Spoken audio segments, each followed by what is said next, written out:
Benares, Varanasi, or Kashi, the ancient city in India, still standing tall, it holds stories for mankind in its heart. Today, we shall explore one such story, related to Gautam Buddha and a wise man from this very city. Long ago, in the sacred city of Benares, there lived a man of great wealth. When his father passed away, his fortune became even greater. But unlike many who cling to gold, his heart thought otherwise. Why should I keep all this treasure for myself? Let my fellow beings share its joy. So, inside the city, he constructed a few large stone dining halls. These halls served food to all, from any caste and creed, absolutely free of cost.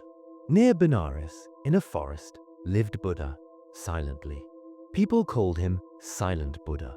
He had awakened to the truth that there is no I, no mine, only life flowing as one. His heart was full of compassion, but in those days, no one could understand his words, and so he remained silent. Buddha, opening his eyes after 7 long days of deep meditation, after a full 7 days without food or a drop of water, his body was ever so weak. Silent Buddha, walking barefoot along a forest path towards Benares with alms bowl in hand, in the hope that someone might offer food. Quietly, ever so quietly, he walked to the home of the generous master to seek alms. The rich master, he was, served delicious foods for his luncheon. Just as he was about to tuck in, he spied Buddha standing near his door. The master rose, showing his respect. He called his servant and asked, "Go on now, offer this food to the enlightened one." The servant prepared a plate for alms. He did. But above them, Mara, god of death, kept watch. His power, you see, came from fear. A Buddha? Well, he was fearless. Therefore, Mara's power over Buddha was, alas, none. But seeing Buddha weakened, his health failing, Mara plotted. The servant with arms was walking towards Buddha when suddenly a deep pit of blazing red coals appears. A roaring fire. The servant gasps, drops the food, and runs back. The servant cried, "My lord, there's a pit of fire right before the Buddha." But the master didn't take it seriously and asked another servant to carry the alms for Buddha. But alas, several more servants tried. Each saw the very same fire, and each fled in terror. Mara, smirking in the sky, "You see." This time, the master took the initiative to carry the alms for Buddha. He found the same fire pit, and Buddha was standing still on the other side of the pit, unshaken, calm. The master looked above and saw Mara surrounded by dark clouds swirling. The fearless master asked, "Who are you?" Mara replied, "I am the god of death." The master asked, pointing to the fire pit. "And this fire, you created it?" Mara replied proudly. "Yes, to stop you from giving and to destroy the silent Buddha. Without your arms, he will die. And you will stay in my power." The master realized, "Oh my, this is no ordinary fire at all.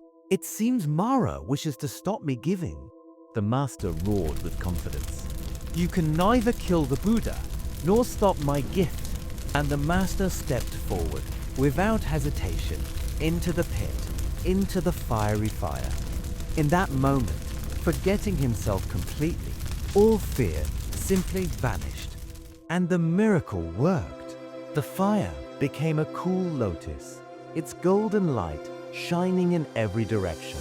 And the master stood in the lotus heart, which lifted him slowly into the air. Standing in its heart of lotus, the master offered food to the silent Buddha. Buddha received the alms and raised his hand to bless the master. Ara, found himself defeated. His plot didn't work on these wise men. Whoa, what? What? Mara roared in defeat and vanished.